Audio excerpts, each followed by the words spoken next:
इचलकरंजी महापालिकेच्या विविध विषय समित्यांच्या सभापतीसाठी दाखल झालेले उमेदवारी अर्जाची छाननी झाल्यानंतर संबंधित पदांसाठी एकमेव अर्ज आल्याने सर्वांची बिनविरोध निवड जाहीर करण्यात आली।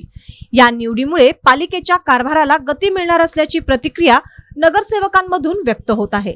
स्थायी समिती सभापतीपदी सतीश वसंत मुळीक यांची निवड करण्यात आली।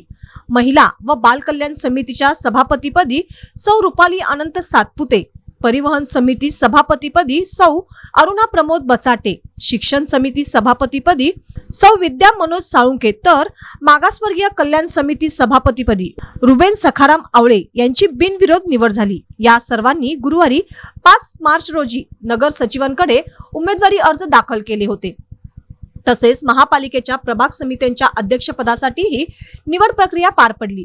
प्रभाग अ समिती अध्यक्षपदी सुशांत बाळासाहेब कलागते, प्रभाग ब समिती अध्यक्षपदी अभिषेक रमाकांत वाळवेकर, प्रभाग क समिती अध्यक्षपदी सौ सारिका सुकुमार पाटील यांची निवड करण्यात आली।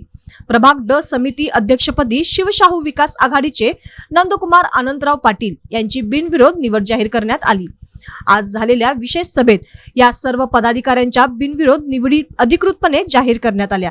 त्यानंतर पीठासन अधिकारी सचिन शिंदे आणि आयुक्त पल्लवी पाटील यांच्या हस्ते नूतन निवडी झालेल्या पदाधिकाऱ्यांचा सत्कार करण्यात आला।